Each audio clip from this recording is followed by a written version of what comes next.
The iron collar burned against Seraphine's throat as rough hands shoved her onto the platform. Bright lights blinded her. The smell of fear and unwashed bodies filled the auction hall. She kept her eyes down, her thin white dress barely covering the scars that mapped her body like a tragic story. Lot 47, the auctioneer's voice boomed. Omega female, 22 years old. Slightly damaged but still functional. Laughter rippled through the crowd. Seraphine's hands trembled. Damaged. That's what she was now.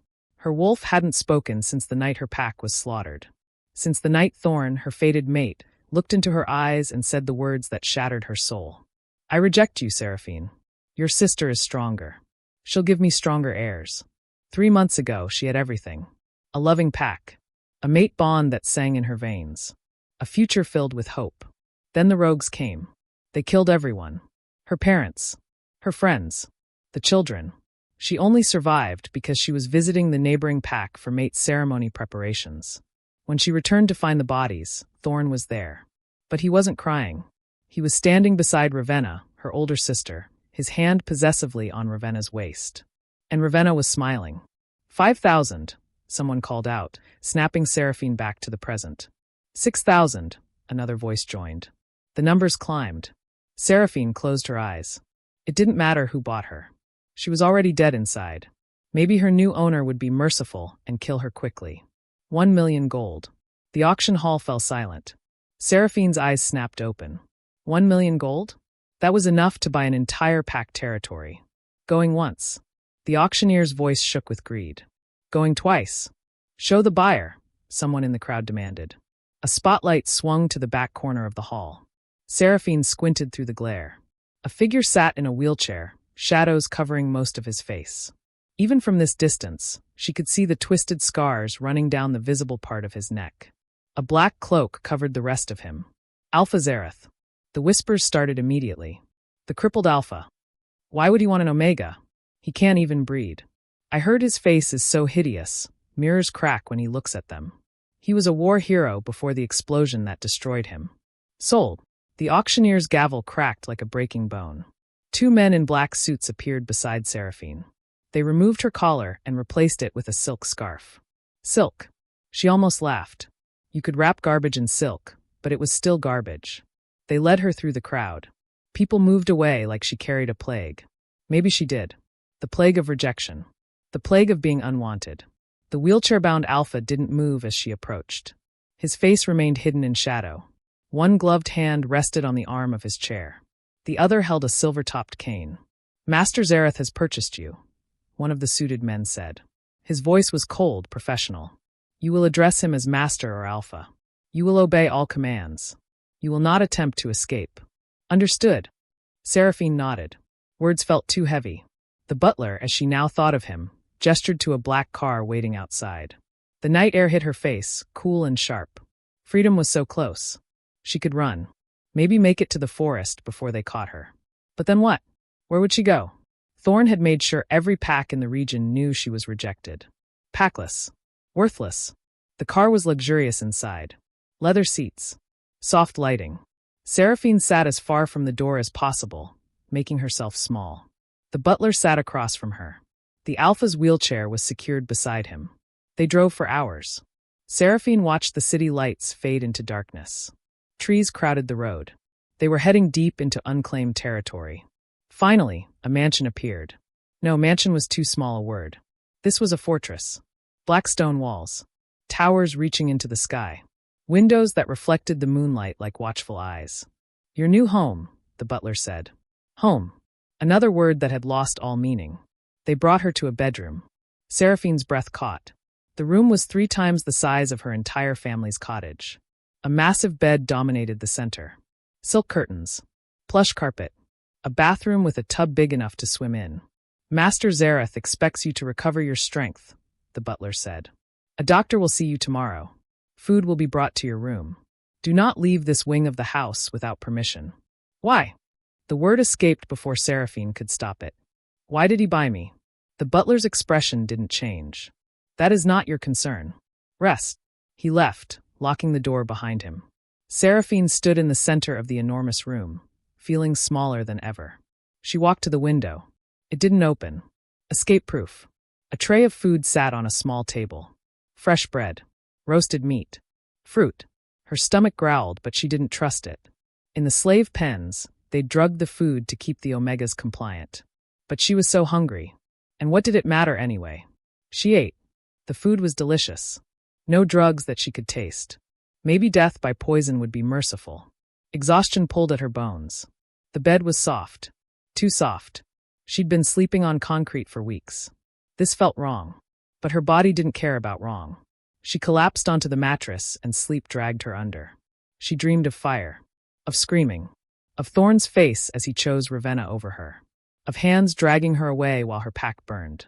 When she woke, sunlight streamed through the windows. A new dress lay across a chair. Simple but well made. And on the bedside table, a note in elegant handwriting. Welcome, Seraphine. You are safe here. Rest. Recover. We have much to discuss, but first you must heal. No signature. But she knew who it was from. The alpha who couldn't speak. The monster who bought her. The man in the shadows. What did he want with a broken Omega? And why did his handwriting look almost sad? Seraphine woke to the sound of footsteps outside her door. 3 days had passed since the auction. 3 days of silence. 3 days of meals delivered by servants who wouldn't meet her eyes. 3 days of questions with no answers. The door opened. A man in a white coat entered, carrying a black medical bag. Behind him, the butler stood like a stone sentinel. I am Dr. Voss, the man said. His voice was clinical, detached. I will be monitoring your recovery. Recovery from what? Seraphine pulled the blanket tighter around herself. Dr. Voss didn't answer. He pulled out a syringe filled with silver liquid. Seraphine's wolf, silent for so long, suddenly stirred with panic. No. She scrambled backward on the bed. What is that? Medicine, the butler said flatly. Master Zareth insists. I don't need medicine. I'm fine. You are dying, Dr. Voss said matter-of-factly. You have been poisoned. This will purge the toxin from your system. Hold her. The butler moved with shocking speed. His grip on her arm was iron. The needle pierced her skin. Fire poured through her veins. Seraphine screamed. The pain was worse than the rejection. Worse than watching her pack die. It felt like her blood was boiling, her bones melting, her wolf being ripped apart from the inside. Then darkness swallowed her. When she woke again, night had fallen. Her body ached everywhere. Sweat soaked the sheets. She could taste blood in her mouth. A figure sat in the corner of her room. Seraphine's heart stopped. The wheelchair. The shadowed face. Alpha Zareth. He didn't move. Didn't speak. Just watched her with eyes that gleamed in the moonlight. Even in the darkness, she couldn't make out his features. The shadows clung to him like a living thing. Why are you doing this? Her voice cracked. If you want to kill me, just do it. Stop pretending this is mercy. He reached into his coat and pulled out a notepad and pen. His hand moved across the paper. Then he held it up. You were poisoned before the auction. Slow acting. Designed to kill you within 6 months. I am saving your life. Seraphine stared at the elegant handwriting. Why would anyone poison me? I'm nobody. He wrote again. You are not nobody. You are a threat to people who want you dead. What people? Thorn. The name hurt to say. He rejected me. He already destroyed me. Why would he need to poison me too? Zaretha's hand paused. Then he wrote slowly. Some questions are too dangerous to answer yet. Trust that I am not your enemy. Trust. Seraphine laughed bitterly. I trusted my mate. I trusted my sister. Look where that got me. He stood then. Not from the wheelchair, but leaning on his cane. He moved to the window, his back to her. Even in silhouette, she could see the unnatural stiffness of his movements. The treatment will continue, he wrote without turning around. It will hurt, but you will survive. I give you my word. The word of a man who won't even speak to me? Who hides in shadows. What is your word worth? He went still. For a long moment, neither of them moved. Then he wheeled himself to the door and left without another note. The treatments continued. Every day, Dr. Voss came with his needle.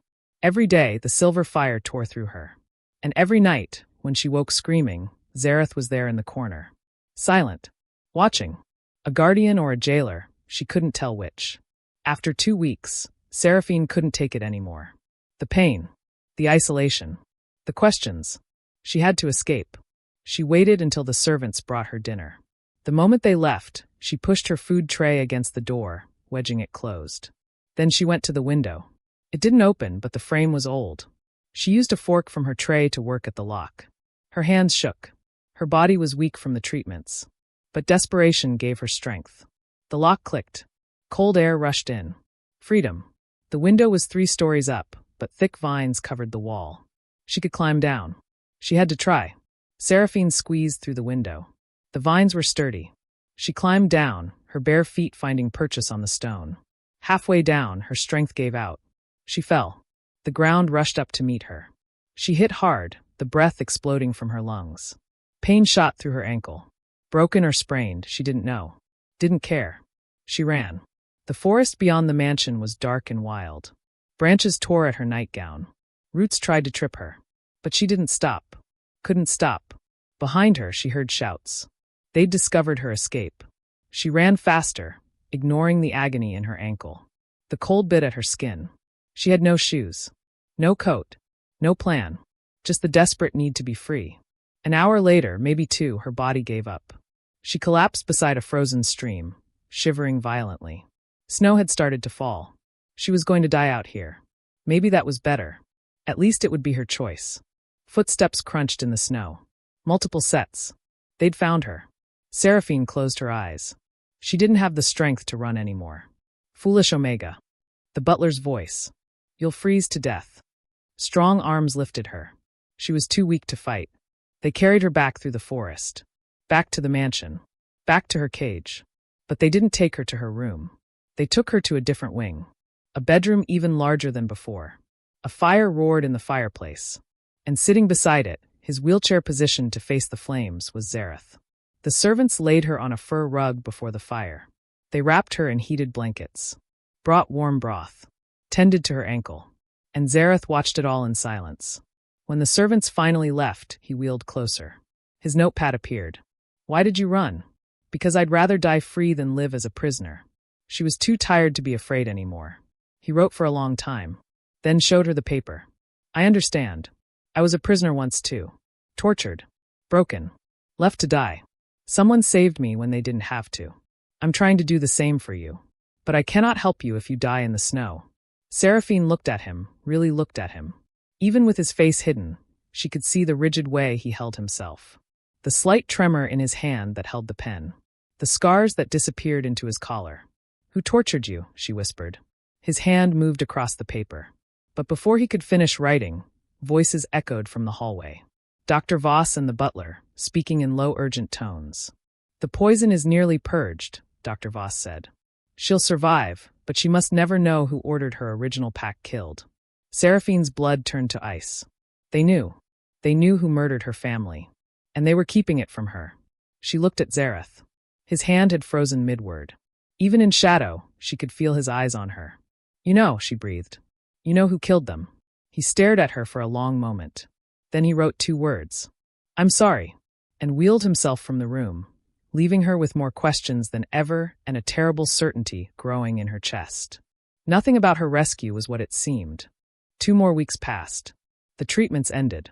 Dr. Voss declared Seraphine cured of the poison, though she felt anything but cured. Her body had healed, but her mind was a storm of suspicion and rage. Zareth had been avoiding her. She saw him only in glimpses now. A shadow in the hallway. The sound of his wheelchair in distant rooms. He sent meals and clothes and books, but no more notes. No more answers. She was stronger now. Her wolf had started to wake, stirring in her chest like something long dormant, finally remembering how to breathe. But the wolf was different. Damaged. Fractured. Like everything else about her. On the first day of the 3rd week, the butler summoned her to Zareth's study. The room was massive. Floor-to-ceiling bookshelves. A desk of dark wood. Windows overlooking a snow-covered garden. And Zareth, seated behind his desk, his face still hidden in the shadows his position created. He pushed a document across the desk toward her. Seraphine picked it up. Her hands trembled as she read. Marriage contract? She looked up at him. You want to marry me? He wrote quickly. A business arrangement. Nothing more. Business. She read further. The terms were clear. Marry him in a private ceremony. Live as his wife for 1 year. After that, she would be free with enough money to start a new life anywhere she wanted. Why? She set the paper down. Why would you want this? His pen moved across paper. I need a wife for legal reasons. You need protection and resources. This benefits us both. Legal reasons. Seraphine laughed without humor. You're lying. This is about my pack. About whoever killed them. You know something, and you're using me. Zareth went very still. Then he wrote, If you refuse, you're free to leave. I won't stop you. But out there, you're packless. Rejected. Hunted. Here, you're safe. Safe? Or imprisoned? You decide. Seraphine stared at the contract. He was right about one thing. Out there, she had nothing. No pack. No future. Thorn had made sure of that. And if someone really had poisoned her, they might try again. But marrying this man, this alpha who hid in shadows and knew things he wouldn't share, felt like stepping into a deeper trap. Still, what choice did she have? If I agree, she said slowly, I want answers. After the year, you tell me everything. Who killed my pack? Why you really bought me? All of it. He hesitated. Then wrote, Agreed. And you leave me alone. This is a contract, not a real marriage. You don't touch me. You don't make demands. I'm not your property. Agreed. She picked up the pen beside the contract. Her hand hovered over the signature line. This was insane. She was binding herself to a stranger. A man she didn't trust. But she'd been bound to Thorn too, and look how that ended. At least this time, there were clear terms. Clear limits. And an escape date. She signed her name. Zareth took the contract. His gloved hand moved to his own signature line. He signed with a flourish. The ceremony is tomorrow night, he wrote. Private. Only the butler and Dr. Voss as witnesses. Tomorrow. So soon. Seraphine's stomach twisted. The wedding day arrived gray and cold. Servants brought her a dress. Simple white silk, elegant but not elaborate. No flowers. No celebration. This wasn't a wedding. It was a transaction. She dressed mechanically. Looked at herself in the mirror. The woman staring back was a stranger. Thin. Haunted. Scarred. A broken Omega about to marry a crippled Alpha. What a pair they made. Evening came too quickly. The butler escorted her to a small chapel within the mansion. Candles flickered. The air smelled of incense and old stone. Zareth waited at the altar. Still in his wheelchair. Still hidden in shadow. He wore a black suit that made him look like a phantom. The ceremony was brief. Cold. The words felt hollow in Seraphine's mouth. I do. Zareth wrote his response on a card the butler read aloud. I do. You may now seal the bond, the officiant, a hired priest, intoned. But there was no kiss. Zareth simply inclined his head. The priest looked uncomfortable, but continued. I now pronounce you husband and wife. Husband. Wife. The words meant nothing. The witnesses signed the certificate. It was done. Seraphine was married to a man whose face she'd never clearly seen, whose voice she'd never heard. The butler led them to a private dining room. A wedding dinner for two. The food was exquisite, but Seraphine could barely taste it. Zareth sat across from her, eating in silence, always turning his face away when she tried to see it better. Finally, the meal ended. The servants cleared away. Your rooms have been prepared, the butler announced. The master suite as requested. Master suite. One room. Seraphine's heart began to pound. You said you wouldn't touch me, she said to Zareth. He wrote quickly. I won't. But appearances must be maintained. We share a suite but not a bed. There are separate sleeping quarters within. She didn't trust him. Didn't trust any of this. But she followed the butler to the master suite. It was beautiful. Elegant. And yes, there were 2 bedrooms connected by a shared sitting room. One door was open, revealing a large bed made up for her. The other door was closed. Zareth's room. Good night, the butler said, and left them alone. Seraphine and Zareth stood in the sitting room, 5 feet apart, married and strangers. I'm going to sleep, she said. Don't. The door to Zareth's room opened. He wheeled through, then shut it behind him. Seraphine backed toward her own door. This was fine. He was going to his room. They would sleep separately like he promised. Then Zareth stood up. Not with a cane. Not with assistance. He simply stood up from his wheelchair, straight and tall and powerful. Seraphine's scream caught in her throat. You, she couldn't find words. He walked toward her. Smooth. Graceful. Nothing like a crippled man. His full height was intimidating. He was huge, easily 6.5 feet of solid muscle. You've been pretending. She stumbled backward. This whole time you've been lying. He kept coming. Seraphine hit the wall. He stopped inches from her, finally letting the light hit his face. Her breath caught. He wasn't hideously scarred. He was beautiful. Sharp features. Strong jaw. Dark hair that fell across intense gray eyes. A thin scar ran down his left cheek, but it only made him look more striking. "Who are you?" she whispered. He leaned close, his mouth near her ear. When he spoke, his voice was deep and rough, like he hadn't used it in months. "I've been waiting to see if you'd try to kill me in my sleep, Seraphine. Tell me, did your sister send you? Is that why you're really here?" The world tilted. Her sister. Ravenna. What are you talking about? Don't play innocent. His hand slammed against the wall beside her head. "I know Thorn and Ravenna have spies everywhere. I know they want me dead. And I know buying you was either the smartest thing I've ever done, or the decision that will get me killed. I don't understand. Did they send you to assassinate me?"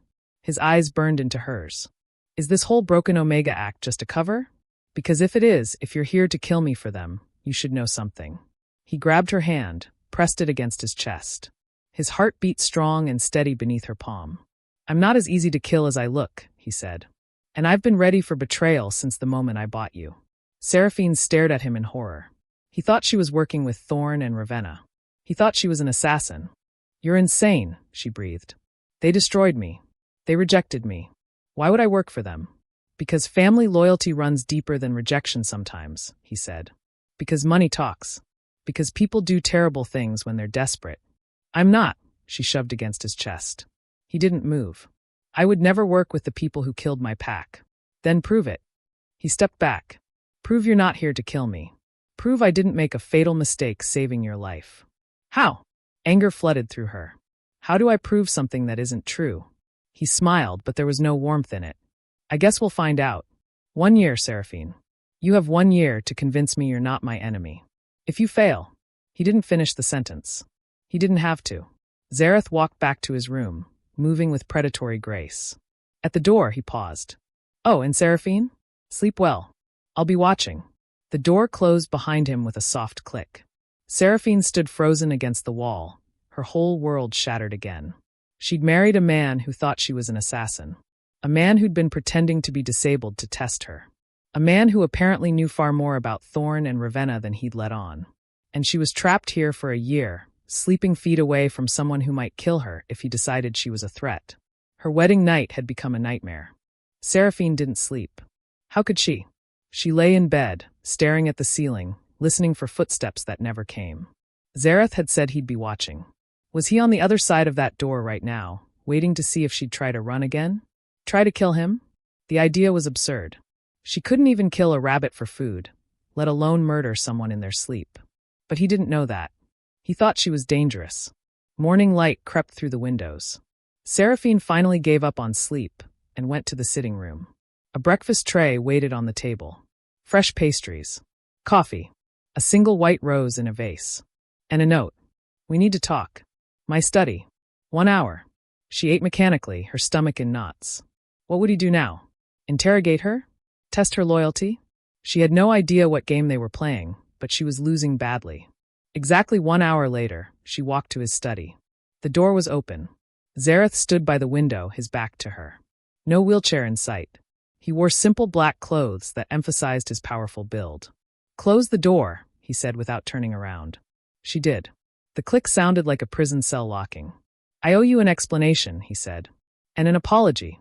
That wasn't what she expected. For what? Thinking I'm an assassin? For lying about being disabled? For buying me like property? Yes. All of it. He turned to face her. In daylight, he was even more striking. Those gray eyes studied her with uncomfortable intensity. "But you need to understand something first. 3 years ago, I was a soldier in the Alpha Guard. Elite forces. We were sent to eliminate a pack that was supposedly harboring rogues." Seraphine's blood ran cold. "My pack?" "Yes." His jaw tightened. "But when we arrived, we found no rogues. Just families. Children. Innocent people. The intelligence was false. We'd been sent there to murder civilians." "Why are you telling me this?" Her voice shook. "Because I refused the order." He moved closer. "I and my entire unit refused. We tried to protect your pack instead. And for that betrayal, we were attacked by our own people. My men were slaughtered. I was tortured and left for dead in the ruins of your pack's territory." The room spun. Seraphine gripped the back of a chair for support. You were there. The night they died. I tried to save them, he said, and for the first time, she heard real pain in his voice. I failed. But I survived. Barely. Spent 2 years recovering. Learning who really gave the order to massacre your pack. Who? The word came out as a growl. Thorn's father. Alpha Cornelius of the Blood Moon Pack. Zareth's eyes hardened. Your pack sat on disputed territory. Rich land. Strategic location. Cornelius wanted it. So he manufactured evidence of rogue activity and sent us in to clear it. When I refused, he made sure I couldn't tell anyone what really happened. Seraphine's legs gave out. She sank into the chair. That's impossible. Thorn was my mate. He wouldn't. Thorn knew, Zareth cut her off. He was there that night, Seraphine. Standing beside his father, watching your pack burn. No. She shook her head violently. No, he would have told me. When we met at the next pack gathering, when the mate bond snapped into place, he would have said something. He used you. Zareth's voice was brutal in its honesty. The bond gave him a claim to your pack's territory through you. He planned to marry you, make you Luna of Blood Moon, and then quietly have you killed so he could inherit everything. Then why reject me? Tears burned her eyes. Why choose Ravenna instead? Because Ravenna was smarter than he expected. She realized what he was planning and made him a better offer. Zareth pulled a folder from his desk. Inside were photographs, documents, evidence. Ravenna helped orchestrate your pack's destruction. In exchange, Thorn married her and made her Luna. They split your territory between them. Seraphine stared at the photos. Ravenna and Thorn, taken weeks before the massacre. Documents showing land transfers. Bank records of payments to rogue mercenaries. Her sister. Her mate. They'd killed everyone she loved for money and power. Why save me? Her voice sounded dead. If I'm connected to all this, why not let me die? Because you're innocent. Zareth knelt before her chair, bringing his eyes level with hers. And because they made one mistake. They poisoned you, yes. But they used a rare toxin, one that requires a specific antidote. I have connections. Resources. I tracked you to that auction and bought you before Thorn's people could finish the job. What do they want from me now? I have nothing. You have something they fear. He stood pacing. Your bloodline. You're not just any Omega, Seraphine. You're descended from one of the original Luna bloodlines. Rare. Powerful. They damaged your wolf with that poison, but if you ever recovered fully, you'd be a threat to their rule. Luna bloodline. The word stirred something in her wolf, that fractured creature deep inside. So what now? She stood on shaky legs. You saved me. Married me. For what? Revenge? Information. Zareth's expression hardened. Thorn and Ravenna are planning something big. A weapon that could give them control over every pack in the region. I need to stop them. And I need your help. My help? She laughed bitterly. I'm nobody. Broken. Weak. You're the key to everything, he said. You just don't know it yet. Before she could respond, he suddenly froze. His nostrils flared. Do you smell that? He asked quietly. Seraphine sniffed. Something bitter. Acrid. Wrong. Poison, Zareth snarled. He grabbed her arm, pulling her away from the breakfast tray. Someone's trying to kill me. Again. But I already ate. The words died in her throat. He stared at her, at the realization dawning on his face. The coffee, he breathed. You didn't drink the coffee. She hadn't. She hated coffee. But there had been 2 cups on that tray. One for her. One for him. Someone in this house is working for them, Zareth said. He moved to the door, locked it. Stay here. Don't eat or drink anything I haven't cleared first. What are you going to do? Find the traitor. His smile was cold. And make them talk. He left her alone in the study. Seraphine sank back into the chair, her mind reeling. Everything she thought she knew was a lie. Her mate had never loved her. Her sister had helped murder their family. And the man who bought her, the one she'd feared, was the only one trying to save her. Hours passed. Finally, the door opened. Zareth returned, blood on his knuckles. The butler, he said flatly. He's been reporting to Thorn for months. Is he? Alive? For now. Talking. Telling me everything. Zareth went to a cabinet, poured himself whiskey. His hands shook slightly. Thorn knows you're here. Knows we're married. He's planning to attack within the week. Let him come. Anger burned away Seraphine's fear. Let him come and I'll kill him myself. No. Zareth downed the whiskey. You stay here. Protected. I'll handle. I'm not staying here like a prisoner anymore. She stood, fire in her chest. They killed my family. Poisoned me. Used me. I deserve revenge. Revenge will get you killed. Then I'll die fighting. She met his eyes. I'm done running. Done hiding. If you want my help, if you want me to unlock whatever this Luna bloodline thing is, then train me. Teach me. Let me be part of this. Zareth studied her for a long moment, then nodded slowly. All right, but we do this my way. Carefully. Thorn and Ravenna can't know you're recovering. Can't know you're a threat. Agreed. He held out his hand. Partners. She looked at his offered hand. This man had saved her life. Told her terrible truths. Asked for her trust when she had every reason not to give it. But he was the only one fighting for her. The only one who saw her as more than broken. She took his hand. His grip was warm, strong. Partners, she said.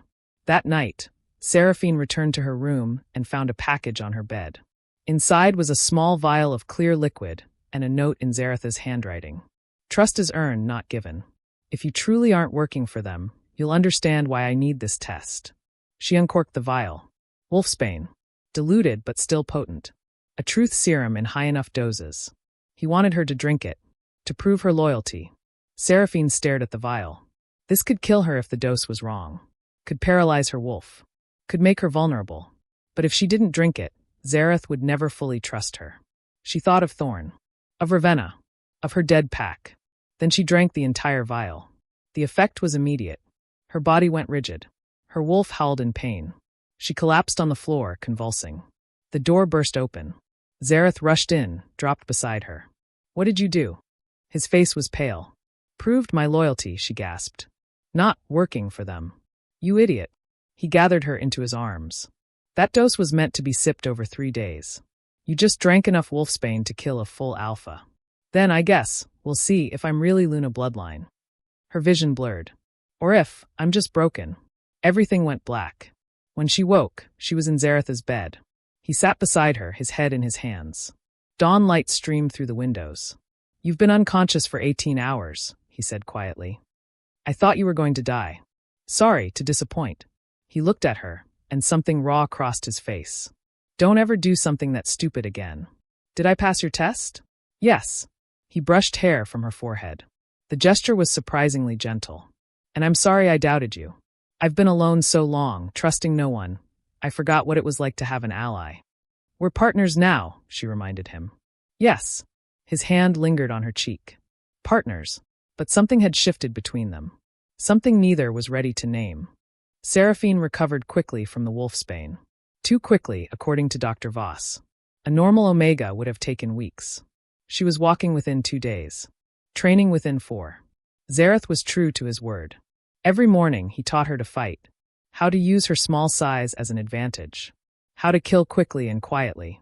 How to survive. Again, he barked as she attempted a defensive move. She spun, her fist connecting with his jaw. He barely flinched. Better. But you're still telegraphing your attacks. An enemy will see that coming. They trained in the mansion's underground gym, away from prying eyes. Seraphine was covered in bruises, but she'd never felt more alive. Her wolf was waking up, stretching inside her chest like a creature remembering its power. 3 weeks into training, everything changed. Zareth doubled over during a sparring match, gasping. Blood trickled from his nose. What's wrong? Seraphine rushed to him. Nothing. He wiped the blood away. Just pushed too hard. But over the next 2 days, it got worse. He became pale. Weak. The scars on his neck darkened, spreading like veins of poison across his skin. What's happening to him? Seraphine demanded of Dr. Voss. The doctor's face was grim. The old torture wounds. They were never properly healed. The damage is spreading. Without intervention, he has days. Maybe a week. Then heal him. I can't. Dr. Voss shook his head. The wounds were inflicted with cursed silver. Medical science can't touch it. The only cure is... He hesitated. What? Tell me. An Omega's bond bite. The healing properties in an Omega's bonding glands can purge the curse. But it would create a permanent mate bond. Irreversible. A mate bond. Seraphine's chest tightened. She'd been bonded before. To Thorn. And he'd rejected her, nearly killing her in the process. The thought of going through that again, of opening herself to that vulnerability, terrified her. There has to be another way. There isn't. Dr. Voss looked at her steadily. You're the only Omega he trusts. The only one who can save him. But you need to decide quickly. Once the curse reaches his heart, nothing will save him. Seraphine found Zareth in his room, lying on the bed, his breathing labored. The veins of cursed silver had spread to his chest. You're dying, she said. He opened his eyes. I know. Dr. Voss says I can save you. With a bond bite. No. He tried to sit up, failed. I won't trap you in another bond. You've suffered enough. That's not your choice to make.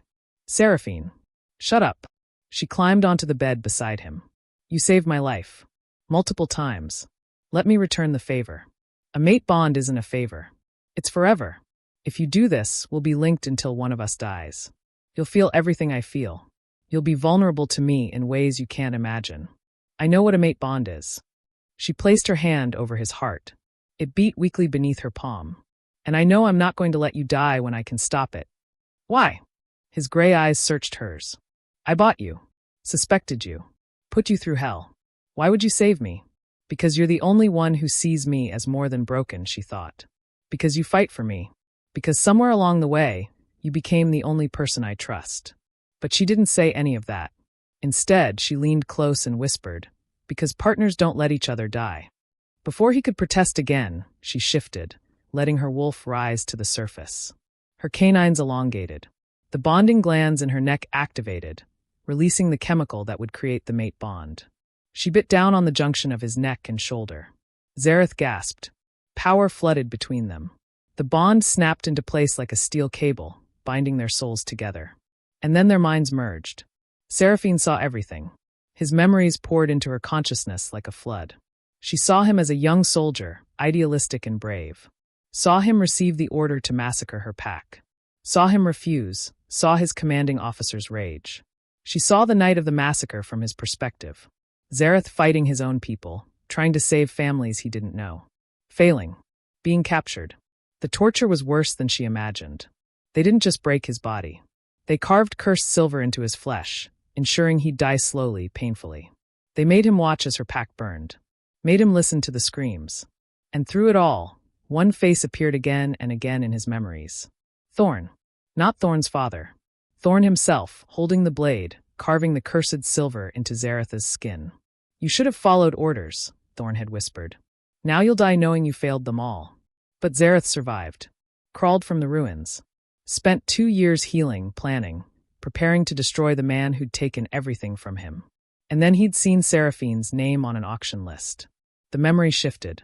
She saw herself through his eyes. Thin. Scared. Broken. But alive. The last survivor of the pack he'd failed to save. He'd bought her to protect her. To make up for his failure. To give her the life her pack would have wanted. He'd never planned to care about her. But he did. The realization hit them both at the same time, transmitted through the bond. Whatever had started as duty had become something else. Something neither of them was ready to name. The bond completed. Seraphine pulled back, gasping.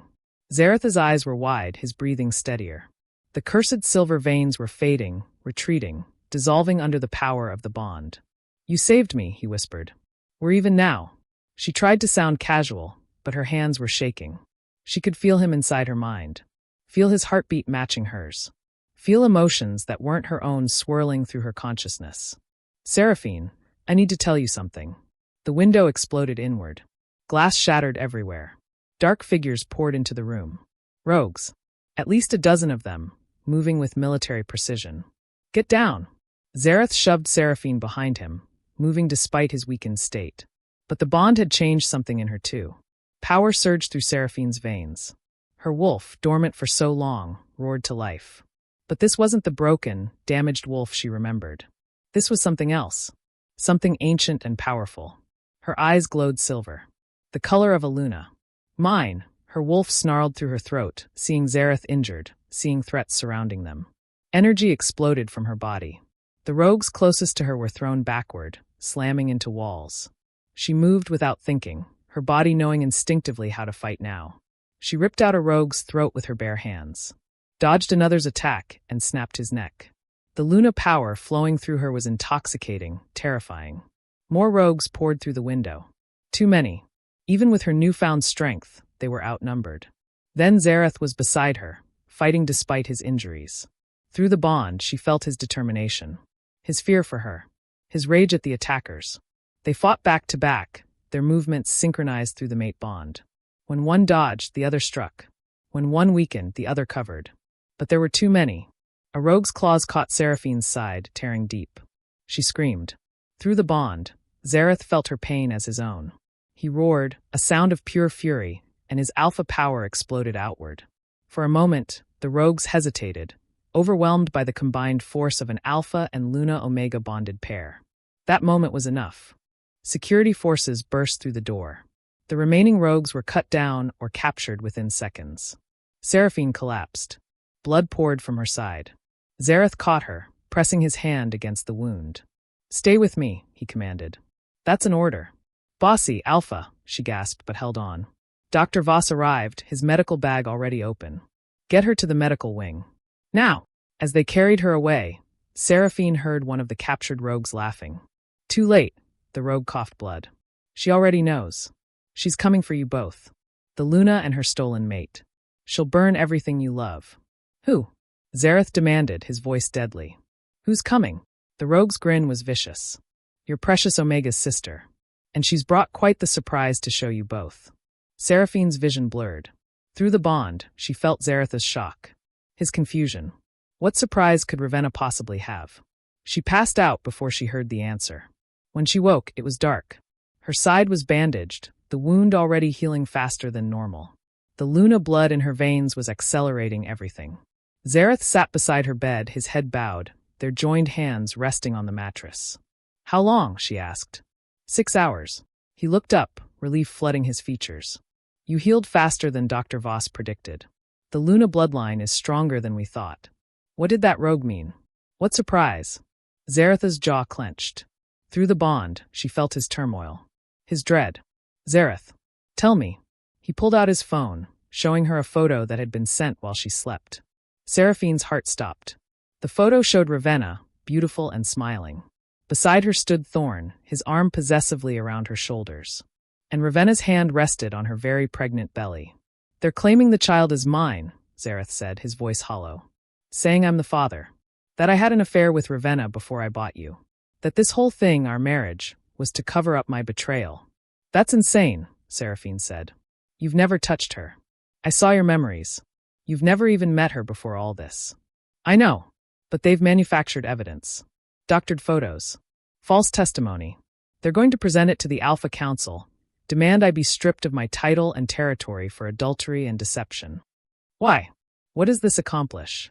"It delegitimizes our bond. If the council believes I'm mated to Ravenna, bonded to you, it makes me look like a monster who's trying to have 2 mates. That's forbidden. Punishable by death."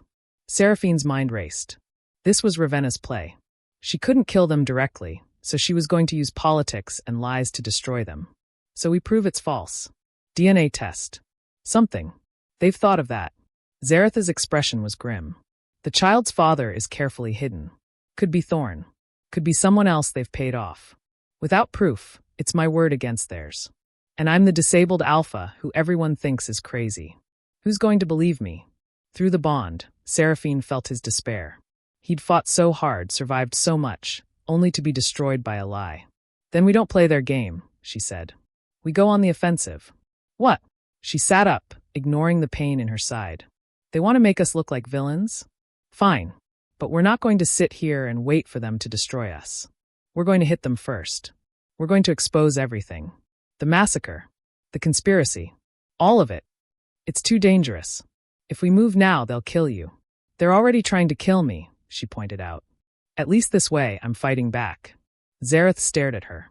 Through the bond, she felt his fear for her warring with his respect for her courage. "You're insane," he finally said. "I learned from the best." She squeezed his hand. "Partners, remember?" He laughed, a sound with no humor. "Partners who are probably going to die together. Better than dying alone." He pulled her close, careful of her injury. She rested her head against his chest, listening to his heartbeat. Their heartbeat, really. The bond made them one. "I won't let them take you," he whispered into her hair. "Whatever it takes. I'll keep you safe." "I know." She closed her eyes. "Because I won't let them take you either." But even as they held each other, both knew the truth. The real war was just beginning, and Ravenna had just played her opening move. The message arrived at dawn, delivered by a rogue who died before he could be questioned. Poison tooth, same as trained assassins used. The note was simple. Come to the Blood Moon Pact territory. Alone. By sunset. Or Zareth dies slowly while you watch. We have something that belongs to him. Something he'll want back. Ravenna. Seraphine stared at the paper. Through the bond, she felt Zareth approaching before he entered the room. What is it? He saw her face and knew immediately something was wrong. She handed him the note. Watched his expression harden. It's a trap, he said flatly. Obviously. You're not going. I am. She met his eyes. Zareth, we both know this is endgame.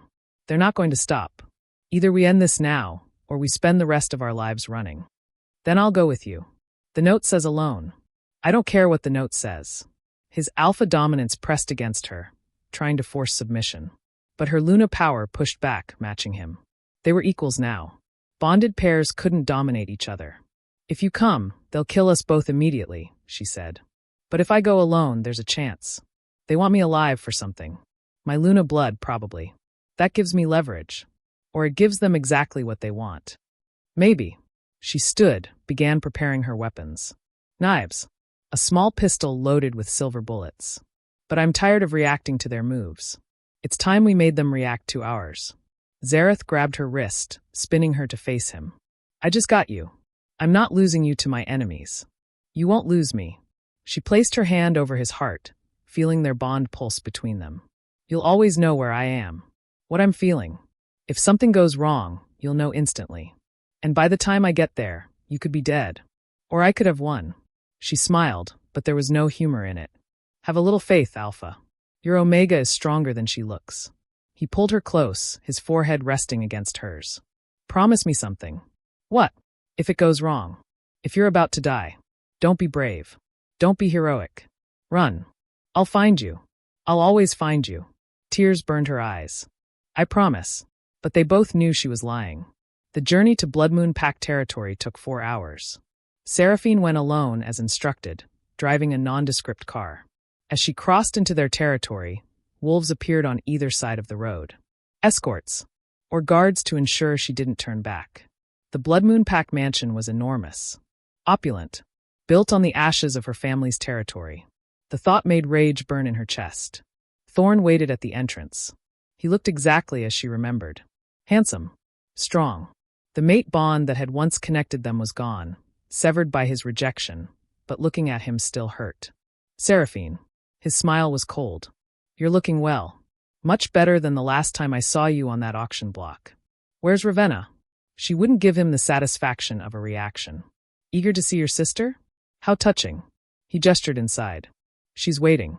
But first, you need to understand something. You walk in there, you don't walk out. Not unless we allow it. I figured.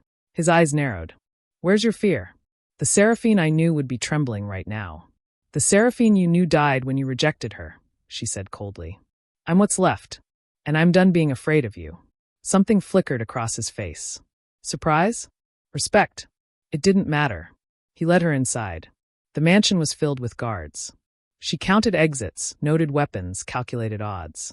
All bad. But she'd expected that. They brought her to a large room. Ornate. Expensive. And there, seated on a throne-like chair, was Ravenna. Her sister looked radiant. Pregnancy suited her. Her hand rested on her swollen belly, possessive and proud. Hello, little sister, Ravenna purred. Surprised to see me so healthy? So happy. Surprised you're not dead from the guilt of murdering our family, Seraphine shot back. Ravenna laughed. Guilt? Why would I feel guilty? They were weak. You were weak. I did what I had to do to survive. To thrive. You helped kill children. Casualties of war.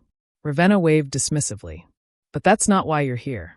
You're here because I have something you want. Or rather, someone. She snapped her fingers. Guards dragged someone into the room.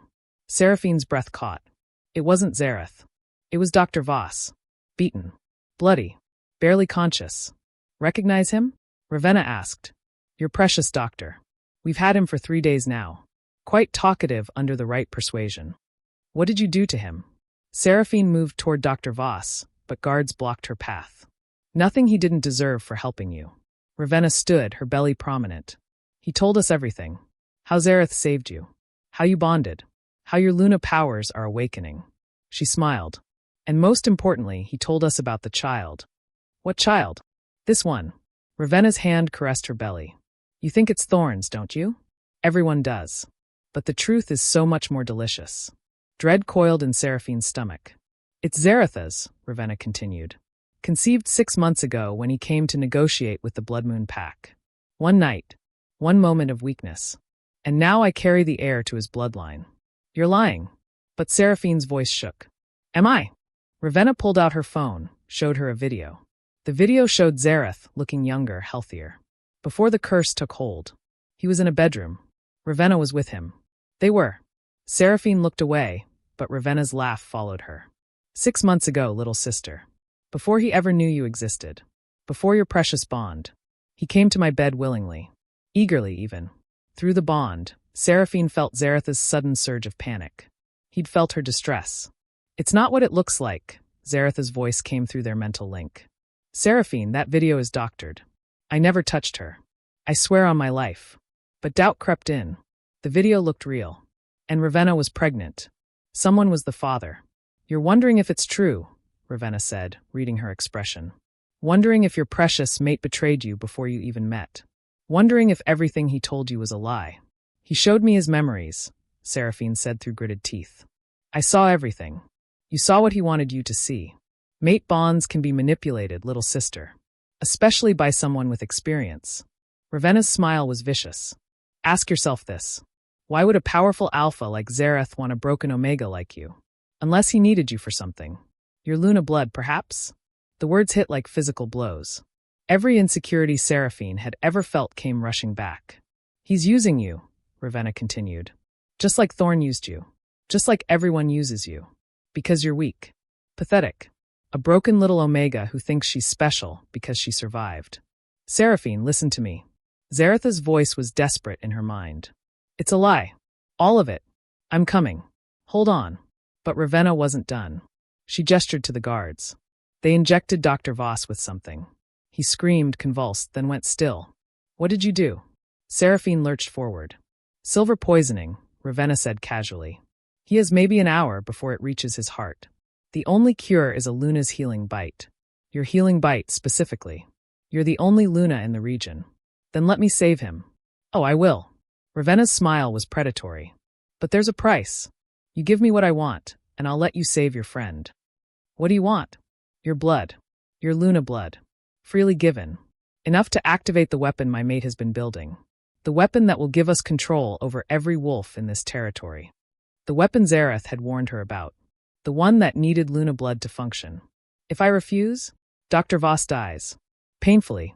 And then we'll torture you until you give us your blood anyway. But this way, at least you save one person.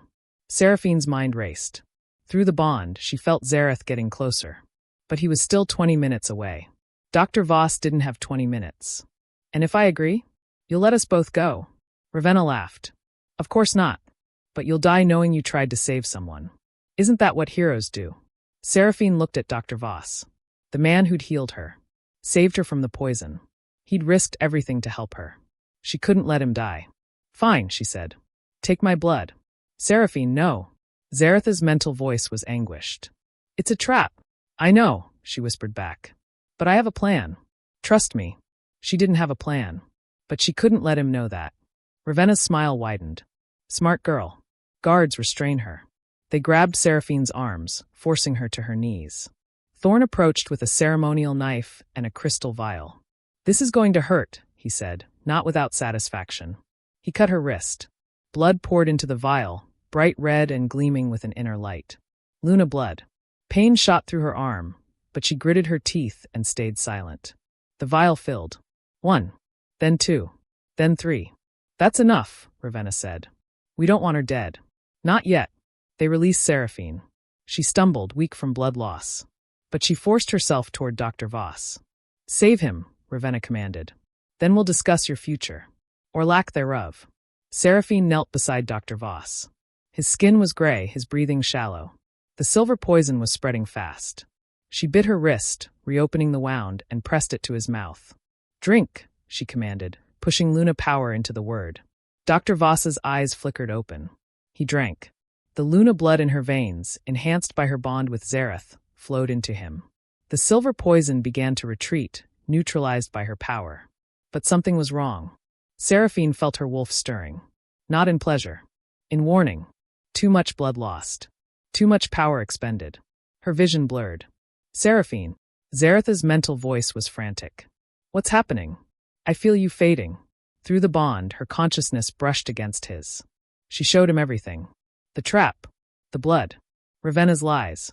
And the truth that her wolf had finally revealed. "The child isn't yours," she sent to him. "My wolf can sense it. It's Thorn's. They faked the video. Faked everything. But Zareth, I don't think I'm going to make it out of here." No. His denial was absolute. "You hold on. I'm almost there." But Seraphine was falling. The blood loss. The power expenditure. The silver that had been in the blade Thorn used. It had all been designed to weaken her. Dr. Voss was healing. But she was dying. "Thank you," Dr. Voss whispered, lucid now. "I'm sorry. This was the plan. They needed you weak. Needed to separate you from Zareth." "I know," Seraphine whispered back. "But I'm not done yet." Her wolf, fractured but not broken, began to stir. The Luna power that had been awakening in her veins suddenly surged. She'd given Ravenna her blood. But blood was just a carrier. The real power was in her will. And Seraphine's will was iron. She reached out with her Luna senses, finding the vials of her blood. They glowed in her awareness, calling to her. "You made a mistake," she said, her voice growing stronger. "You wanted my blood. But Luna blood answers only to a Luna." Ravenna's smile faltered. "What are you doing?" "Taking back what's mine." Power exploded from Seraphine. The vials shattered. Her blood, instead of spilling uselessly, reformed into liquid light.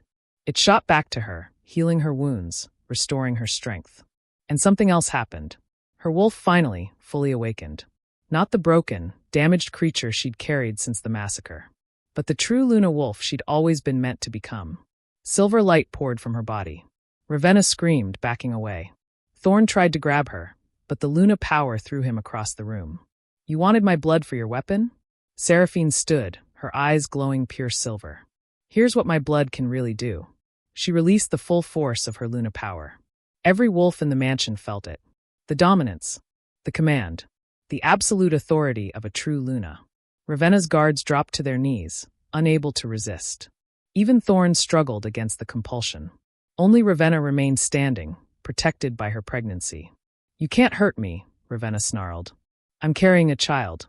Even a Luna won't harm an unborn pup." "You're right," Seraphine said. "I won't harm your child. But I will make sure you never threaten anyone again." She reached out with her power, finding the weapon Ravenna had mentioned. It was in the basement. A complex machine designed to amplify alpha commands using Luna blood. Seraphine's blood had been meant to activate it. Instead, she destroyed it.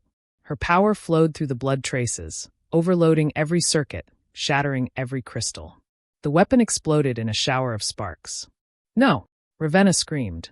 "That took years to build." "Good," Seraphine said coldly. "Now let me show you what else I can do."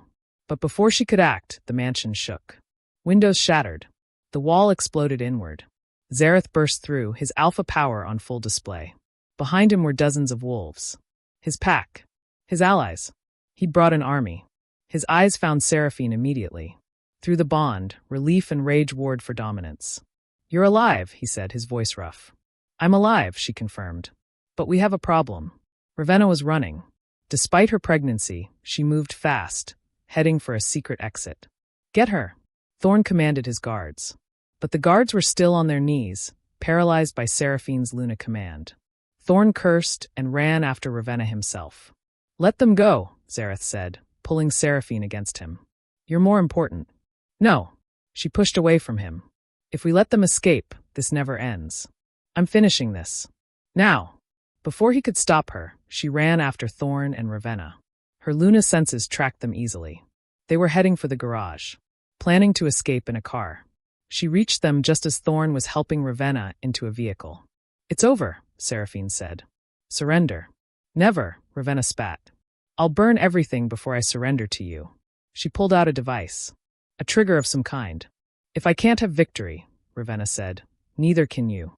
She pressed the button. The mansion began to explode. Not in one blast, but systematically. Floor by floor. Room by room. There are people in there. Seraphine screamed. Civilians. Staff. You'll kill them all. Good, Ravenna said with a vicious smile. Let them burn like our parents burned. The car engine roared to life. Thorn was going to drive them away, leaving everyone to die. Seraphine had a choice. Chase them, or save the people in the mansion. It wasn't really a choice at all. She turned and ran back inside. Used her Luna power to guide people to safety. Zareth and his wolves were doing the same, but there were so many people. The explosions were getting closer. The structure was collapsing. We have to go, Zareth shouted. Now, there's more people on the upper floors. If you go up there, you'll die. Then I die saving them. She didn't wait for his response. She ran up the crumbling stairs, her Luna senses searching for life signs. There, a group of Omega servants, trapped behind a collapsed doorway. She tore through the debris with supernatural strength. This way. Move. She led them down, the building falling apart around them. Fire. Smoke. Death closing in. They were almost out when the ceiling gave way. Zareth appeared from nowhere, his alpha strength catching the falling debris. Go, he roared. The Omegas ran. Seraphine tried to help him hold the weight, but it was too much. Leave me, Zareth commanded. Get out. Not a chance. She pushed her Luna power into him, sharing her strength through their bond. Together, they held the ceiling long enough for everyone to escape. Then they ran, the building collapsing behind them. They made it out just as the final explosion ripped through the mansion. The blast threw them forward. They hit the ground hard, rolling, covered in ash and blood. But alive. Impossibly alive. Seraphine looked back at the burning ruins. Ravenna and Thorn were gone. Escaped. We should have stopped them, she said. We saved 47 people, Zareth replied, pulling her close. That's what matters. But as she watched the mansion burn, Seraphine knew the truth. This wasn't over. Ravenna was still out there. Still pregnant with Thorn's child. Still planning revenge. The war had just begun. The message came 3 days after the mansion burned. Not a letter this time. A video. Zareth's face went white as he watched it. Then he handed the phone to Seraphine without a word. The video showed Ravenna, no longer pregnant. The child had been born. A tiny boy with dark hair and Thorn's eyes. But that wasn't the horrifying part. The horrifying part was what they'd done to Zareth's pack members. The ones who hadn't made it out of the Blood Moon territory in time. 6 wolves hung in chains, beaten, bloodied, barely alive. And Zareth himself. Or rather, a perfect synthetic clone. They'd created a false Zareth using some kind of dark magic, and he was chained in the center of the destroyed pack lands where Seraphine's family had died. Come home, little Luna, Ravenna's voice cooed from off-screen. Come to where your pack died. Come alone by sunset tomorrow, or we start killing them. 1 every hour. Starting with your precious mate's clone. Let's see if your bond can tell the difference between the real Zareth and our creation. Spoiler alert, it can't. The video ended. Seraphine's hands shook. It's a trap, obviously. Zareth was already strapping on weapons. Which is why we're bringing everyone. Every ally I have. Every wolf who owes me a favor. We end this tonight. The message said alone. I don't care what the message said. He grabbed her shoulders. They've crossed every line. Taken my people. Desecrated your family's burial ground. This ends now. Zareth, think. They want us both dead. If we bring an army, they'll just kill the hostages immediately. And if you go alone, they'll kill you. Maybe. She pulled away, going to the weapons cabinet. Or maybe I'm exactly what they need alive. What are you talking about? She turned to face him. They said the clone, and you feel the same through the bond. That means they've figured out how to replicate a mate bond artificially. That's impossible unless they have Luna blood, Zareth finished, understanding dawning. The blood they took from you. They used it to create a synthetic bond, which means they still need me alive to maintain it. I'm the anchor. She began loading silver bullets into a gun. They won't kill me immediately. That's our advantage. That's not an advantage. That's you walking into certain torture. I've been tortured before. Her voice was cold. I survived. Seraphine. I'm going. She met his eyes. And you're going to let me. Because if you don't, they'll kill those hostages. Your pack. Your people. Can you live with that? The bond between them thrummed with his agony. He couldn't. She knew he couldn't. Then I'm tracking you, he said finally. I'm following at a distance. The second something goes wrong, you'll know through the bond anyway. She touched his face. Trust me, I'm stronger than you think. I know exactly how strong you are. He caught her hand, pressed a kiss to her palm. That's what terrifies me. They spent the rest of the day preparing. Zareth gathered his forces in secret, positioning them around Seraphine's old pack lands. Close enough to respond. Far enough not to be detected. As sunset approached, Seraphine stood at the border of her destroyed home. The land was still scarred from the fire 3 years ago. Blackened trees. Ash-covered ground. The ruins of homes where families had lived and died. I'm here, she called out. Figures emerged from the shadows. Thorn. Ravenna, looking tired but triumphant, her newborn in her arms. And dozens of rogues, all armed, all dangerous. But what made Seraphine's blood run cold was the figure chained in the center of the clearing. Zareth, or something that looked exactly like him. The clone raised its head. Its eyes were perfect replicas. Gray. Intense. Filled with false concern. Seraphine, it said in Zareth's voice. Don't do this. Don't give them what they want. Through her bond, the real Zareth said, It's not me. You know that. But the clone felt right through the bond. Felt exactly like her mate. The artificial connection they'd created was perfect. Clever, isn't it? Ravenna approached, the baby cooing in her arms. We've created the perfect trap. Kill the clone and your bond shatters, killing you both. Save the clone, and you can never be sure which Zareth is real. Why? Seraphine asked. Why go to all this effort? Because you took everything from me. Ravenna's smile was vicious. You were always the favorite. Always the special one. Even broken and rejected, people wanted to save you. While I had to claw and fight for every scrap of attention. So you killed our parents? Destroyed our pack?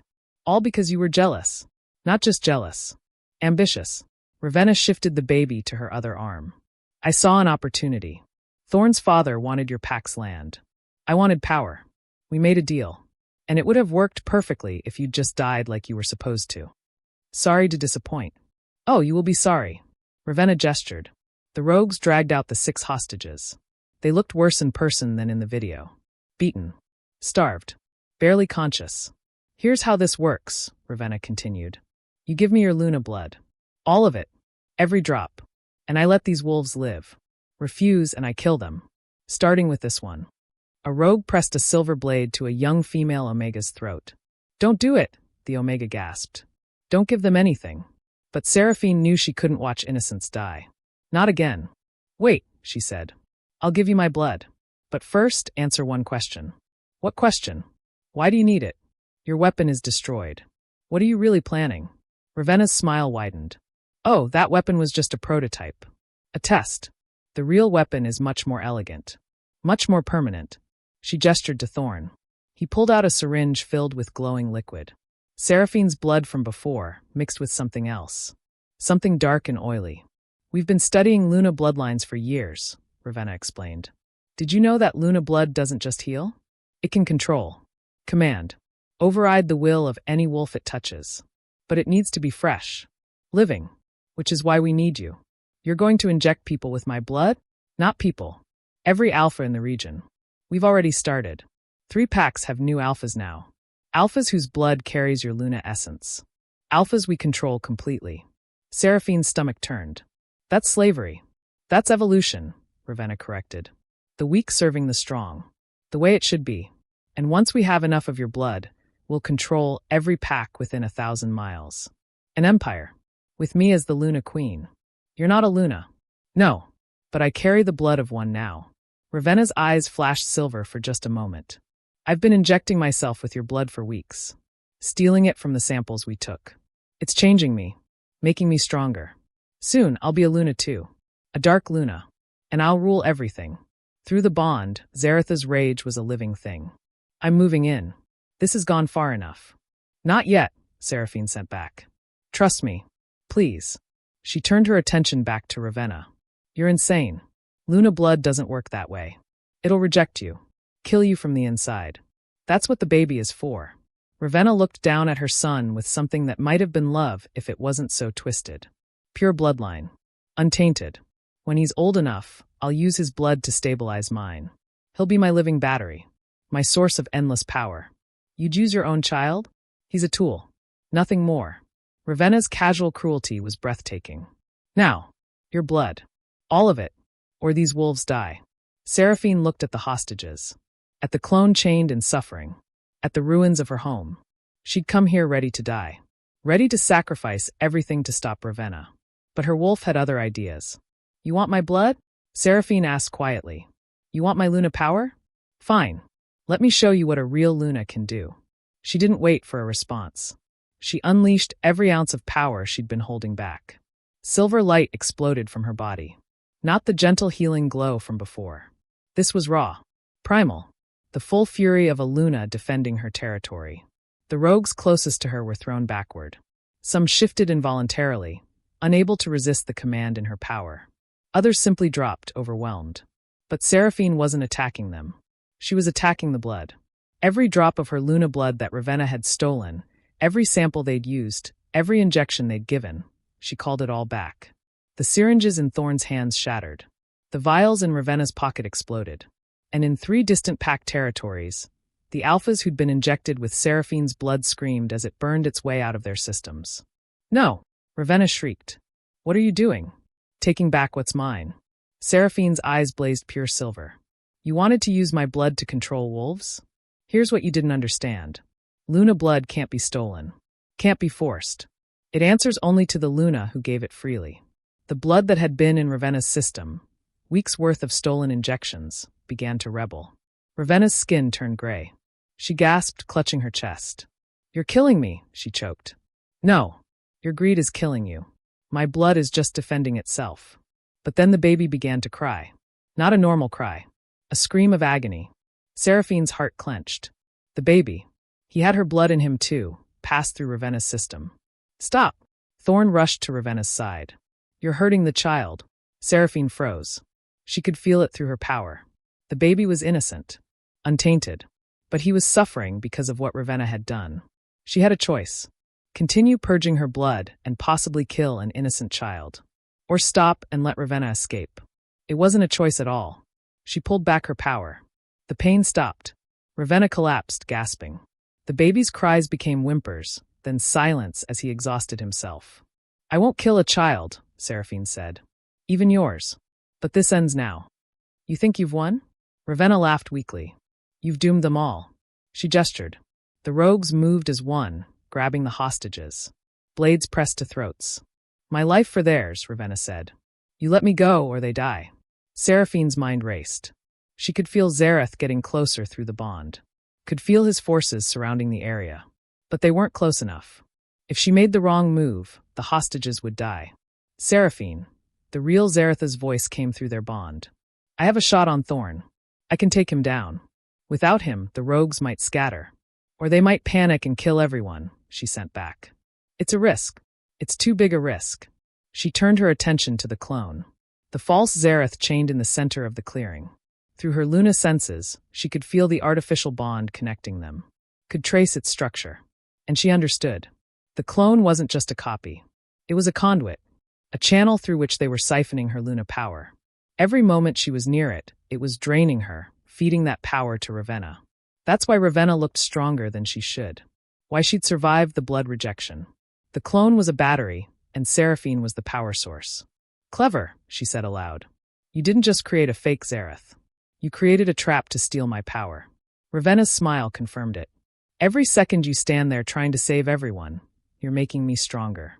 Eventually, I'll have enough power to control you completely. Force you to give me your blood willingly. Force you to watch as I use it to enslave every wolf you've ever cared about. You're forgetting something, Seraphine said. What? I'm not the same broken Omega you betrayed 3 years ago. Seraphine reached deep into herself. Past her wolf. Past her Luna power. To the very core of who she was. Every trauma. Every loss. Every moment of pain and survival. She gathered it all. And she let it explode outward. This wasn't Luna power anymore. This was something older. Something primal. The fury of every Omega who'd ever been broken and refused to stay down. The artificial bond to the clone shattered like glass. The clone itself began to dissolve, its synthetic life unable to withstand real emotion. The rogues holding the hostages staggered, overwhelmed by the psychic shockwave. That was the opening Zareth needed. He and his forces burst from the treeline. The battle was swift and brutal. Rogues fell. The hostages were freed. But Ravenna and Thorn were running. Again. Not this time. Seraphine's wolf, fully awakened now, took over. She shifted mid-run. Her Luna wolf was massive. Silver fur that glowed in the fading light. Eyes like moonlight. She caught Thorn first. Her jaws closed on his leg, dragging him down. He shifted, fighting back, but he was no match for a Luna in full fury. She could kill him. Should kill him. He'd murdered her pack. Rejected her. Tried to enslave her. But as she stood over him, teeth at his throat, she made a choice. "You don't get to die a warrior," she said, her wolf's voice deeper than her human one. "You get to live knowing you lost. Knowing I'm stronger than you ever believed." She released him. Left him broken but alive for Zareth's justice. Ravenna was harder to catch. She'd made it to a car, the baby screaming in her arms. Seraphine cut her off. Stood in front of the vehicle in her wolf form. Ravenna accelerated, trying to run her down. Seraphine didn't move. At the last second, Ravenna swerved. The car crashed into a tree. The impact wasn't severe, but enough to stop the escape. Seraphine shifted back to human form. Walked to the driver's side. Ravenna was conscious, bleeding from a cut on her forehead. The baby cried in the back seat, but he was unharmed. The car seat had protected him. "It's over," Seraphine said. "It's never over." Ravenna's eyes were wild. "I'll escape. I'll come back. I'll take everything from you again." "No, you won't." Seraphine reached through the broken window, placed her hand on Ravenna's chest. "Because I'm taking away the one thing you value most. My life. Your ambition." Seraphine's Luna power flowed into Ravenna. Not to kill. Not to harm. But to sever. She found the stolen Luna essence in Ravenna's blood and ripped it out. Ravenna screamed. It was a sound of pure loss. Everything she'd built her identity on, the power, the superiority, the control, vanished in an instant. When it was done, Ravenna slumped in her seat, eyes vacant. Alive. Breathing. But empty. "What did you do to me?" she whispered. "I took away your ability to hurt people with power," Seraphine said. "You're still you. Still capable of choice. But you'll never command a wolf again. Never steal Luna blood. Never build an empire on suffering. You're just human now." It was a mercy Ravenna didn't deserve. But Seraphine was tired of revenge.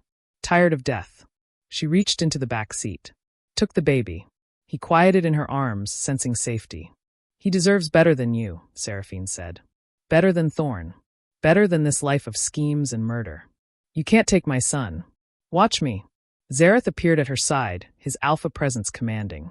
Behind him, his forces had rounded up the surviving rogues. The hostages were being tended to. The battle was won. "It's done," he said. "Not quite." Seraphine looked down at the baby in her arms. Innocent. Pure. Untainted by his parents' evil. "We need to find him a good home. People who'll raise him with love. Give him a chance to be more than his bloodline." Zareth studied her face. Through their bond, he felt everything she was feeling. The pain. The triumph. The exhaustion. The hope. "You're remarkable," he said softly. "I'm tired," she corrected. So tired. And then, as if her body had been waiting for permission, she collapsed. The Luna power she'd expended, breaking the artificial bond, purging the stolen blood, severing Ravenna's connection. It had all been too much. She was dying. "No." Zareth caught her before she hit the ground. "Seraphine, stay with me." "Sorry," she whispered. "Used too much. The Luna power, it burns from the inside. I knew it would. But I had to stop them. You're not dying on me. Not after everything." He bit his own wrist, pressed it to her lips. "Drink. Take my blood. My life force. Whatever you need." But it wasn't enough. Alpha blood couldn't heal what Luna power had burned. Through dimming vision, Seraphine saw Dr. Voss running toward them. "Her life force is depleted," the doctor said quickly, assessing. "She's burned herself out. There's only one thing that can save her now." "What?" Zareth demanded. "Anything. I'll do anything. A prime alpha's sacrifice."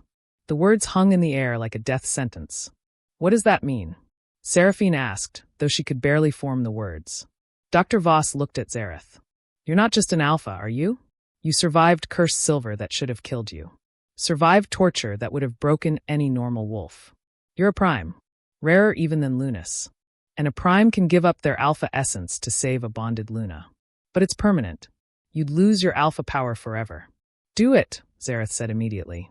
You'd be no stronger than a beta. Possibly weaker. Everything that makes you an alpha, the dominance, the strength, the healing, gone. Forever. I don't care. Zaretha's eyes were fierce. She's worth more than power. More than strength. More than anything. Zareth, no. Seraphine tried to push him away, but she had no strength left.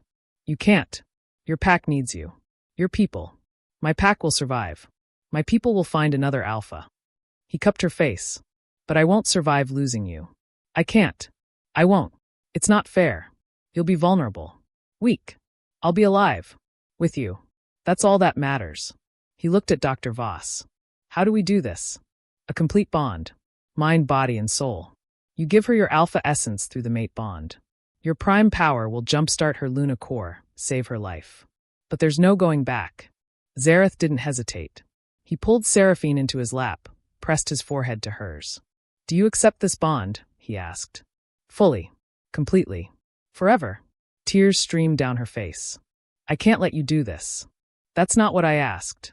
Do you accept me? All of me? Even without my alpha power. She thought of everything they'd been through. The auction. The silent prison. The wedding contract. The battles. The truth revealed layer by layer until two broken people had somehow become whole together. Yes, she whispered. I accept you. Always. Their bond, already strong, suddenly blazed to life. But this was different. Deeper. Zareth wasn't just sharing his strength. He was giving her everything. She felt his alpha essence flowing into her. Raw. Powerful. Pure.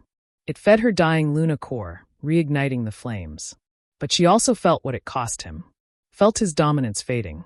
His supernatural strength diminishing. His alpha nature, the core of who he'd been since puberty, being stripped away.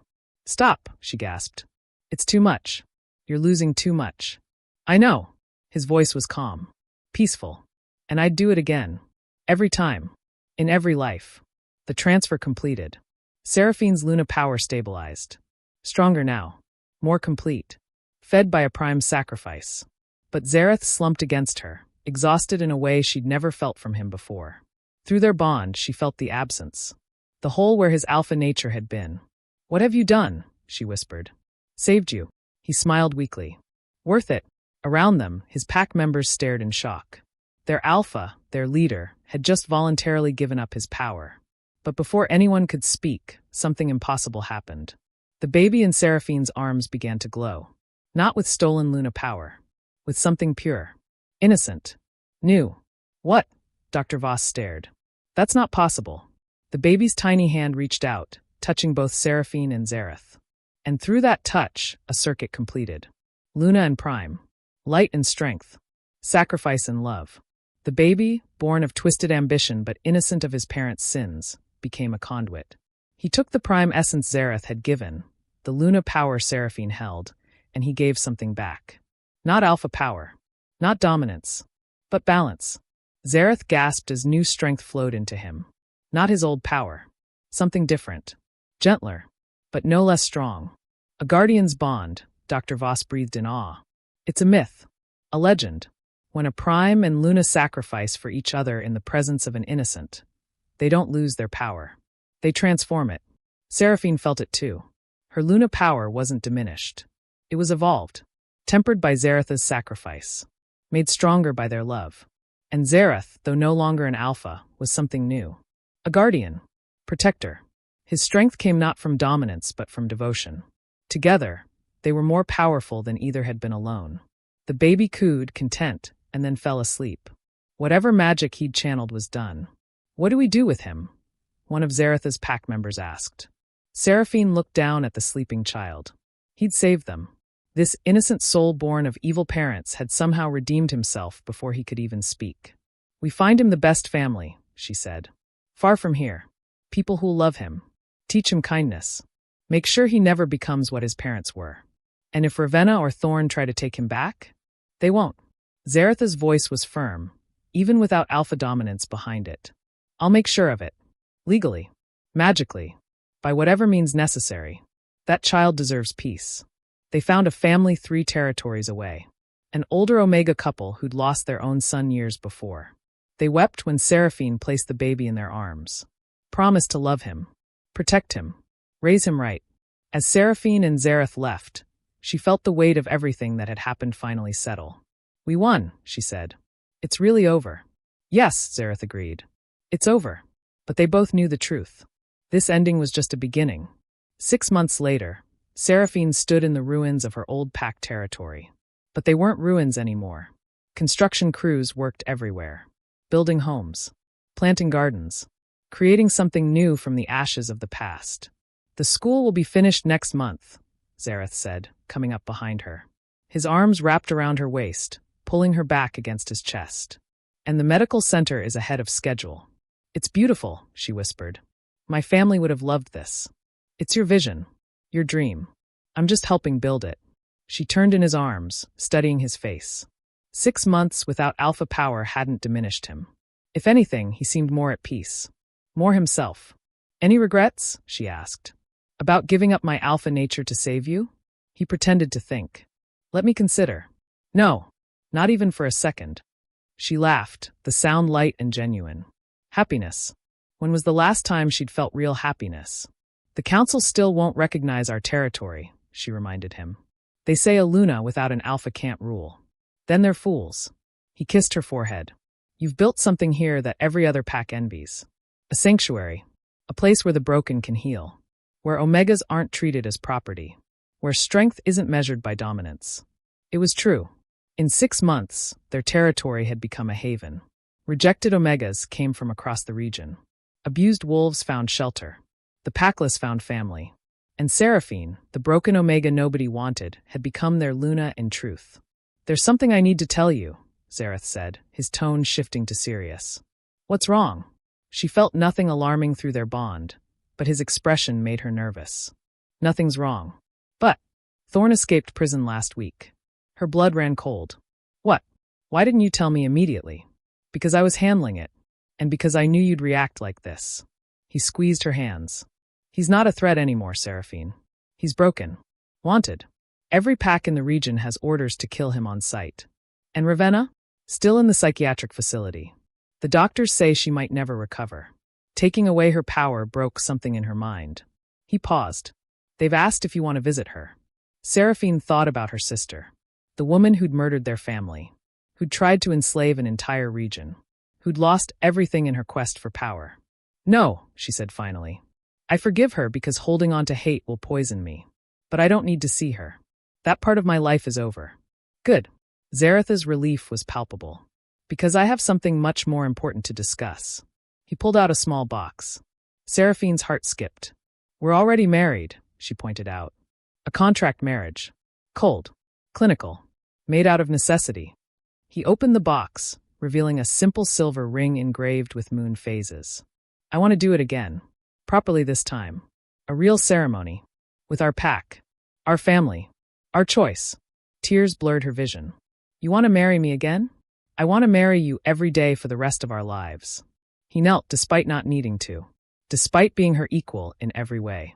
"Seraphine, broken Omega, Luna of the Ashbourne pack, love of my life. Will you marry me? Again. Forever? For real this time?" "Yes," she sobbed. "Yes, you ridiculous man. Yes." He slid the ring onto her finger. It fit perfectly. Probably because he'd been planning this for months, knowing her through their bond better than she knew herself. They kissed there in the ruins that were becoming a home. And through their bond, they felt each other's joy. Pure. Uncomplicated. Real. The wedding was 3 weeks later. Not a cold, private affair this time. Every member of their pack attended. Wolves from allied territories came. Even some of Zareth's old military unit, the ones who'd survived the massacre attempt, stood as witnesses. Seraphine wore white again. But this dress was her choice. Simple. Elegant. Perfect. And Zareth waited at the altar in the new chapel they'd built. Not hiding in shadows. Not pretending to be disabled. Just himself. Strong. Whole. Hers. "We gather today to witness a bond that has already been tested by fire," the officiant said. "A love that survived betrayal, torture, and death itself. This is not a new beginning. This is a celebration of everything they've already overcome. Seraphine's vows were simple. I was broken when you found me. You didn't fix me. You gave me the strength to fix myself. You saw me not as damaged, but as surviving. Not as weak, but as resilient. I love you not because you saved me, but because you believed I could save myself. And I promise to believe in you the same way, every day, for the rest of our lives. Zareth's vows made everyone cry. You asked me once why I bought you. The truth is, I saw someone who refused to give up, who'd lost everything and still had the courage to keep breathing. I didn't save you from that auction, Seraphine. You saved me. From bitterness. From rage. From becoming the monster my enemies wanted me to be. You taught me that strength isn't about domination. It's about choosing love when hate would be easier. I promise to choose you, every day, in every way, forever. They exchanged rings again. These ones had the original contract wedding date engraved inside, along with today's date. A reminder of where they'd started and where they'd arrived. When the officiant declared them married, again, for real this time, the entire pack howled their approval. The celebration lasted 3 days. Food, music, dancing, joy that had been absent for so long, finally flowing freely. On the third night, Seraphine and Zareth escaped to the new house they'd built on the edge of the territory. Small, comfortable, theirs. I have something to tell you, Seraphine said as they sat on the porch, watching the stars.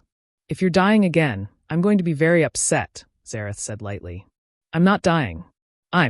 She took his hand, placed it on her stomach. I'm pregnant. The world stopped. Zareth stared at her. Through their bond, she felt his shock, his disbelief, his overwhelming joy. How? He finally asked. I'm not an alpha anymore. The doctor said it was unlikely. Not impossible. She smiled. Apparently, a guardian and Luna bond is fertile ground for miracles. A baby. He said it like he was testing the word. Our baby. Are you happy? Instead of answering, he kissed her. Deep. Passionate. Filled with every emotion he couldn't put into words. When they finally broke apart, both were crying. I'm terrified, he admitted. What if I'm a terrible father? What if I can't protect them? What if? We'll figure it out together, she interrupted. Like we figure out everything else. Messily. Imperfectly. But together. Together, he agreed. That night, as they lay in bed, Seraphine thought about the journey that had brought her here. The auction block. The silent prison. The wedding contract. The battles. The blood. The pain. Every moment had led to this. To peace. To love. To a future that seemed impossible a year ago. Do you ever think about what your life would have been like if Thorn hadn't rejected you? Zareth asked in the darkness. Sometimes, she admitted. I would have been his Luna. Had his children. Lived in a golden cage, never knowing what real love felt like. Do you think you would have been happy? No. She turned to face him. I would have been comfortable. Safe, maybe. But not happy. Happiness isn't the absence of pain, Zareth. It's choosing to love despite the pain. It's building something beautiful from broken pieces. It's finding someone who sees your scars and loves you more because of them, not despite them. That's the most Luna thing you've ever said. She laughed. Shut up and kiss me. He did. The baby, a girl, was born 7 months later. They named her Lyra, after the constellation. She had Seraphine's silver eyes and Zareth's dark hair. And when Seraphine held her for the first time, she understood everything in a way she never had before. This was what her family had fought for. Not territory, not power, but this. The chance to hold new life. To build a better future. To love so fiercely that nothing could destroy it. Thorn was found dead 6 months after Lyra was born. Killed by rogues in a fight over territory. Seraphine felt nothing when she heard. Not joy. Not satisfaction. Just a quiet acknowledgement that sometimes karma didn't need help. Ravenna remained in the facility. Seraphine sent money for her care, because even after everything, she couldn't let her sister suffer in poverty. But she never visited. Some wounds heal better with distance. The baby they'd saved, the son of Ravenna and Thorn, grew up loved and happy with his adoptive family. They sent pictures once a year. A bright, smiling child who would never know the darkness he'd been born from. Years passed. The Ashbourne pack grew. Became famous across the region as a place of healing and second chances. Other packs started adopting their methods. Treating Omegas better. Valuing strength in forms other than dominance. And Seraphine and Zareth grew old together. Not gracefully. They fought sometimes. Disagreed often. But they never stopped choosing each other. On their 50th wedding anniversary, counting from the contract wedding because Zareth insisted it all counted, they stood once again in the territory that had been built from ruins. "We did it," Seraphine said, her hair now silver with age, her body marked by time but still strong. "We actually did it." "Did what?" Zareth asked. He moved slower now, but his eyes were still sharp, still filled with love when he looked at her. "Built something that lasts. Made something good from all that pain." He pulled her close, their bond as strong now as it had been that first desperate night when she'd bitten him to save his life. "You know what the best part is?" he asked. "What?" "I'd do it all again. Every moment. Every battle. Every sacrifice. Because they all led me to you. You're sappy in your old age," she teased. "I'm in love in my old age." He kissed her forehead. "There's a difference. Their daughter Lyra, now grown with children of her own, found them there. Mom. Dad. Dinner's ready. And before you ask, yes, I made your favorites. And no, you can't skip it to stay out here being romantic." "We're not being romantic," Zareth protested. "We're being reflective. You're holding hands and staring into each other's eyes. That's romantic." Lyra rolled her eyes, but she was smiling. "Come on, you two. The grandchildren are waiting." As they walked toward the house, the same house they'd built 50 years ago, now expanded and filled with family, Seraphine thought about the title of her own story. The disabled alpha no one wanted bought a rejected omega. Then he stood up on their wedding night. It sounded dramatic, scandalous, like the beginning of something painful. But really, it had been the beginning of something beautiful. Because the alpha wasn't disabled. He was disguised. The omega wasn't rejected. She was being protected. And their wedding night wasn't an ending. It was the first page of a story that would span decades. A story about two broken people who refused to stay broken. A story about love that conquered death, betrayal, and every obstacle thrown in its way. A story that proved, once and for all, that happy endings aren't given. They're fought for. Built from ruins. Created by people who refuse to give up. And sometimes, if you're very lucky, they're worth every scar you earned along the way. "Hey," Zareth said, squeezing her hand. "What are you thinking about?" "Happy endings," Seraphine replied. "And how ours was worth the wait." "Ours isn't an ending," he corrected. "It's still going. Every day. Forever." "Forever," she agreed. And through their bond, strong as ever despite the decades, they felt the truth of it. This was forever. This was love. This was worth everything. The end. Epilogue. 20 years later, a young Omega named Luna came to the Ashbourne Pack territory. She'd been rejected by her mate. Abused by her pack. Broken in ways that seemed irreparable. Seraphine, now ancient but still sharp, sat with the girl in the same clearing where she'd once fought Ravenna. "I'm too broken," Luna whispered. "Too damaged. No one will ever want me." Seraphine smiled. A knowing smile. The smile of someone who'd lived that pain and survived it. "Let me tell you a story," she said. "About a rejected omega and a disabled alpha. About how the lowest moment of my life became the beginning of my greatest joy. About how being broken is sometimes the first step to becoming unbreakable." As she told her story, the real story, with all its pain and triumph, Luna listened with wide eyes. And when Seraphine finished, the young omega had tears streaming down her face. "Did it really happen like that?" Luna asked. "Every word." Seraphine squeezed her hand. "And your story isn't over either. This pain you're feeling? It's not your ending. It's your beginning. You just have to survive long enough to see what comes next." Luna stayed at the Ashbourne Pack. Healed. Grew strong.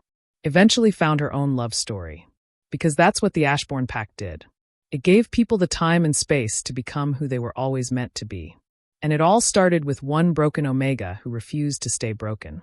One disabled alpha who was stronger than anyone knew. And a love story that proved beyond doubt that love really does conquer all. Thank you so much for watching this story. If you enjoyed it, please subscribe to my channel for more heartfelt and emotional stories like this one. Don't forget to like this video and leave a comment sharing your thoughts. I'd love to hear from you.